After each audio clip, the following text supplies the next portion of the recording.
It's so simple, it's ridiculous. Many people in the financial industry want you to think it's complex and want to scare you so they get a hold of your money and get a percentage of it.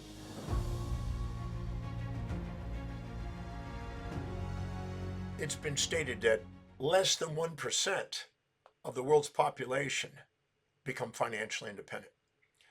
And when I looked at the actual stats, and of course, we have to look at what exactly is the definition of financial independence. Some people living on, uh, $10,000 a year in some places, that could be financially independent, where it may be $1 million a year in other locations.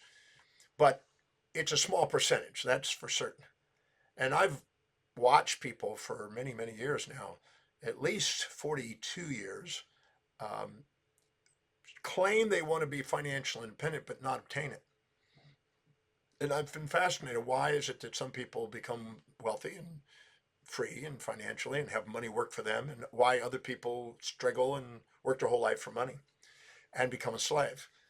So I'd like to address that topic and share with you a very interesting principle of life and physics, and that is that um, just like if you don't fill your day with high priority actions that inspire you, your day will fill up with low priority distractions that don't. Just like if you don't fill your day with challenges that inspire you to tackle, it will fill up with challenges that you don't want. So this is entropy. Entropy is the tendency to go from order to disorder. And anybody that's not bringing order to their life is going to end up in disorder. And the same thing with money. If you don't put your money into something that appreciates in value, an asset, invest it, and buy things that go up in value, and you keep buying things that go down in value, and keep buying consumables that depreciate, then instead of things that are appreciating, you're going to buy things that depreciate. You're going to end up not having money work for you. You're going to be working your life for it. Now, if you work for a company and you pay Social Security taxes or other forms of taxes there, you're probably going to work the hardest. You're probably going to end up with the least because you have the most taxes, and you'll now those are going to come back to you in some sort of a Social Security or something later on, but minimally. But you're going to pay the most, have the least amount left over, and be told what you're worth, and you're probably going to have the least probability of saving a significant amount. You could develop a habit of saving anyway and putting it away and investing it. First, get a little cushion of money of savings to cover emergencies, and then start buying companies or real estate or something. And you may think, well, you can't afford to do that.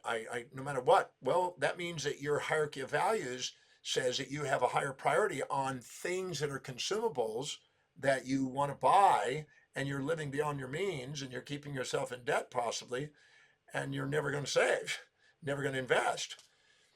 But if you take a discretionary income and take some sort of amount and put it away and start buying assets, you'll start having money work for you. If you don't pay that first and you wait and try to pay that last, my experience is you're going to end up having a harder time building wealth and having it work for you. So I tell people to automate and take a portion of whatever you earn every week. I do it, and take it and put it in buying assets. You can go in and do a simple process and open up a money market account and have money transferred from your bank account into a money market account at some financial institution. And then you can have that stair stepped into buying the S&P 500 in the United States, or in another country, an ETF that allows you to get that, or something equivalent in your country. And just buy a disbursement of stocks, shares of companies that have proven themselves to be quality companies that serve greater numbers of people. And you can buy that in small increments. Once you open the account, you can buy that in small increments. Just keep putting money in there, keep putting on there. If you do that and have that automated, and you have it and it's just a habit, it's just like an unexpected bill and you just put it away, you will find that it will start to accumulate. But you have to make a commitment that you're not going to touch it. You're going to let compound interest and capital gains and dividends keep building and compounding. If you do that, you're going to pay less taxes. Every month you do that, you're going to pay less taxes. And I'm not against the taxes. I'm just saying that you have legitimately reduced your taxes, because once you put your money in there, you only have to pay taxes on the money that comes in dividends, and unless you sell it. If you don't sell it and you just hold it and leave it there, it'll just keep compounding and growing, which lowers your overall tax bracket, and well, not bracket, but taxes that you're paying every month. So it makes it easier to get ahead financially. And it's a legitimate thing, and the governments support that because they have less to have to take care of in Social Security if you become independent. So you just take a portion of it, you automate it, you do it electronically, you put it into a brokerage company. I use Schwab because it's the lowest prices, or Vanguard. Vanguard's a great company for that. And you just start buying assets, and they appreciate in value. Now, I've been doing that for 42 years, and all I can say is that it's worth it. It's so simple, it's ridiculous. Many people in the financial industry want you to think it's complex and want to scare you so they can get a hold of your money and get a percentage of it. But it's really simple to just have that set up. I mean, I could set it up in 15 minutes. You go to a discount broker like Schwab or whatever, and you say, I'd like to open up a money market account and the stair-step account into buying the S&P 500 equivalent. And it takes 15 minutes to sign 2 documents, and it's done, and you've given them the bank account number, and it's transferred, and it's done, and it's over with. And then you just, every single week, money's transferred over there. Your job is to go and serve people, do what you do to earn the income, and it's going to automate and do amount of savings and then investing. And you first fill up a little bit of savings cushion, and then you just keep buying in assets. If you pay yourself first that way, electronically, and it's automated, out of sight, out of mind, you won't miss it, and you won't even, you'll end up with having it accumulate. You just got to promise not to touch it, and don't allow temporary emergencies to stop you. And make that the habit. Once you make a habit of it, it's not how much you save, it's the habit of it, and then try to increase it. That's what I did. I just increased it. Every quarter I increased it a little bit more. I just kept increasing it. And after a while, it was a substantial amount of money that kept coming in. And when I managed money wisely, I got more money to manage. It was amazing. The more I valued myself, the more people valued me, and the more opportunities came into my life, and more ways of getting income, and more creative ideas, because I felt more as it was starting to accumulate. My anxieties about economics subsided, and the creativity, your executive function comes online, and you're not in your amygdala, and you're more creative and more inspired by your work. You're doing it because you love to, not because you have to after a while. And then what's interesting is by paying yourself first, you don't have entropy. You don't have unexpected bills. I tell people, whatever the amount of unexpected bills are per month, go find out how much it is. Take that amount and just stick it into savings and investments every single week. And if you do, you'll find your unexpecteds drop. And it's quite interesting. The unexpected bills in your business are basically symptoms letting you know how much you could be saving and investing. And it's trying to do, because when you bring order to things, you have less disorder. If you don't fill your day with high priority actions, it fills up with low priority distractions. If you don't put money into assets, it ends up getting destroyed by unexpected cost and liabilities and depreciable things. And when you have wealth building accumulating, and you're now having, you're becoming a master of money instead of its slave, you liberate yourself from a lot of the crazies that people are forced in. And they're self-imposed crazies that they create because they live on zero. It's like driving a car with very little gas in it. There's an anxiety there. If you got a full tank, you don't have that anxiety. As you accumulate some wealth, you don't have that anxiety as much. And then it reduces it. And the volatilities in your business, as the wealth goes up, the volatilities calm down. So you end up with more income and more stability. And there's just so many things. And then as you do, the associations, the opportunities, the ideas that come into your life go up with it. When you have $10 saved, you get to hang out with 10 heirs. You get $100 saved, hang out with 100 heirs, 1,000 heirs, a million millionaires, a decamillion. And each one you get to associate with, they give more ideas of how to be more efficient at generating income and investing and building wealth. It's a progressive game. And it's just a matter of starting by paying yourself first. And so often people say, well, I can't afford it. I've got bills and like that. I said, well, stop and do an inventory on your bills and take a look at what you're spending your money on and make sure it's really priority. Because if you don't, you may go your whole life working for money and be a slave all your life. But all I know is that most people, when they really look and they did even a trivial budget, they can find a little extra to save and find out maybe if I did this, I'd have an extra $50 or $100 or $1,000 or whatever to set aside. I have yet to find somebody that can't do it. I had a young boy in South Africa that didn't make but 60 cents a day stacking mud bricks. And he figured a way of saving 15 cents a day. I mean, that was amazing. He saved 25% of his income and started to build his wealth that way. And it was quite interesting. And so it doesn't matter how much you make, it matters how you manage what you make. And you can take whatever you make and take a portion of it and stick it aside. And people say, well, when I get extra, I'll then do it. No, you do it. You get extra. When you manage money wise, you get more money to manage. So you just set it aside and buy assets. And if you buy the stock index, you have the least amount of costs, the least amount of decisions. There's nothing you really have to do. And it will grow at a compounding rate of a decent rate. It'll grow 6, 7, 8, 9%, 10%, depending on the fluctuations, probably average about 8%. And that means your money's going to double every 9 years, and it's just going to keep growing. And then you're rewarded by doing that. And compound interest, after the first 10 years, it's moderate, but as it gets going, it starts compounding on compounding, and it becomes enormously productive. And then it starts working for you. All you have to do is save first and invest first. And when I save, I mean start with a savings and build up a cushion until you have about 3 months to 6 months of capital that's there for emergencies, and then just put and buy assets, buy quality companies. Don't try to time the market. Don't try to get rich quick. Don't waste your time on gambling and speculating and thinking you're smarter than the market. The efficient market theory will probably outwit you, and it's wiser to just buy the market. Just keep buying the market. Warren Buffett and Charlie have been doing that for years, and they accumulated wealth, and there's a lot of wisdom in what they have to say. And keep it simple, but just do it and allow it to work for you by paying yourself first. If you do that, it will accumulate. And if you don't touch it, allow it to do it. Don't allow emergencies and don't rescue yourself. Just if you come up with a challenge and there's a little bit of less income or whatever, figure out a way of going and be of service to people. It's wiser to go out and do something of service to people and generate more income than it is to rob your savings or get in debt. The banks love to get you in a house because it's a mortgage for 30 years or 25 years that you're now paying debt. They love to get you in a car because every 5 years you got to get another one.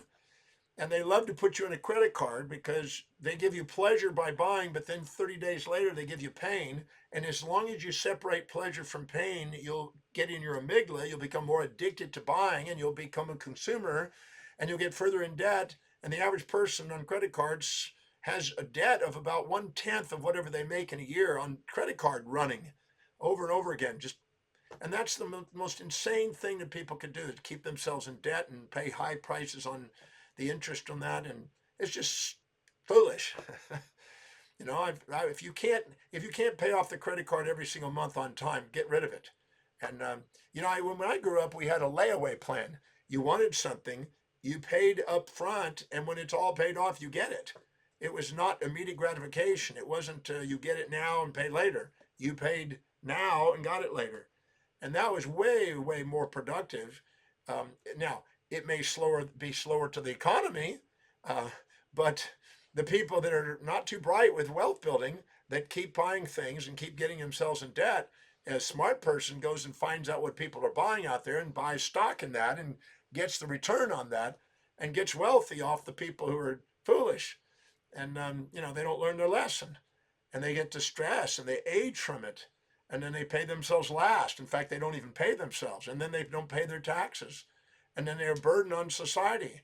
And that's not the way to be in the long run. You want to make a contribution to society, and you do that by earning and managing money wisely, living within budget. I mean, we see what happens in governments if they keep getting further in debt, and that's foolishness, and that's a reflection of the people. And the individuals that get in debt, they vote for people that get in debt, and that whole thing compounds. And we call that the economy. What I think it's wiser to basically take a portion of whatever you earn and live within your means, take a portion of it, save it, invest it, start buying assets. And then what happens as the assets grow, you now give yourself permission to raise your lifestyle. I always say don't ever raise your lifestyle unless you raise your savings and taxes equal amounts. That's been my policy. And as a result of that, I gradually now have amazing lifestyle. Uh, but it's because I make way more money. The passive income way exceeds my lifestyle many times. So then I earned it. I don't have to even think about it. But it's basically because I was patient and deferred gratification. See, deferred gratification builds wealth, and immediate gratification destroys it. And people that can't get past immediate gratification let their little Freudian id run their life, which makes them an idiot and makes the impulses and instincts run their life, and they live like an animal. They don't get wealthy. Not a lot of animals do. But the human that has an executive function, that has reason and has deferred gratification, and has strategies and has patience and follows that strategy, they're the ones on top of the world. They're the ones that rule. And if you look at society, you'll see that there's more advantages. If you work and own your own company, you get more tax advantages. And if you actually invest, you get the most tax advantages. So I basically put all of my money into investments, and then I have my very little tax that I have to pay, and legitimately, because I'm not using up and paying it as I go and being a consumer. And then what happens is it allows me to have the lifestyle that I want. And it's just a little patience. And people say, well, you never know, you could die tomorrow. And I say, well, that's true, but you might not. You have the odds of living. So in the process of doing that, it's wiser to pay yourself first. The wealthy pay themselves first, the poor pay themselves last. If you look at the actual ways that people who pay themselves last, they pay their bills, they pay their lifestyle, right? And excessive, they then pay debts, they get behind on taxes, they don't have any savings, and they get further into debt. They pay themselves last. The people that are smart, they pay themselves first, they pay their taxes, they pay their bills in priority, and they budget their lifestyle, and they keep it simple, and then they allow their lifestyle to grow as their wealth goes, a certain percentage of it. So if you're growing and you're earning 8%, you say, okay, now I've earned a right to have an extra 1%, another 1% year by year to grow my lifestyle. I'm patient, I'm methodical, and I will have a crescendo of a lifestyle through my life. Instead of what most people do is have a decrescendo. They paid themselves last, and later on in their life, their kids are having to take care of them. They're having to downsize their place. They're having to live on a budget. The government's having to take care of them. And then cost of health care are too high, and now they burden their family. So care enough to have a foresight enough to pay yourself first and buy assets and learn the difference. If you're not studying about wealth building, it's not important to you. If it is, you'll be learning about it. And there's a lot of stuff that's misinformation out there that's about get rich quick. Don't waste your time on that. Read things that are really about wealth building. There's a friend of mine, there's a gentleman named Charles Ellis who wrote a book called Winning is a Loser's Game. Great little book. And he was more sound and more grounded about how to build wealth and more patient. And people like that are real, they care. Jack Bogle, when he created Vanguard, was designed for that. But there's a lot of people out there that are just leveraging off your money, taking advantage of it because of foolishness. Put your money where it's going to be the least amount of erosion, most amount of return, so it works for you. Pay yourself first and give yourself permission to be in the 1% if you want. And then try your best to pass the torch to other people and then exemplify what's possible to others so that 1% becomes 2%, 3% further. Anyway, that's my message today. And that's one of the reasons I teach the breakthrough experience, because in there, I teach people how to value themselves, how to dissolve all the emotional baggage that they carry around, and how to get prioritized on their life. And when I teach them how to prioritize their life and to delegate lower priority things and get on the higher priority things, their self-worth goes up and their income goes up and their wealth now can begin. So that's why I tell people to come to the breakthrough experience too, because it's the first starting point on paying themselves first, valuing themselves, and moving in the direction of having mastery over money instead of slavery.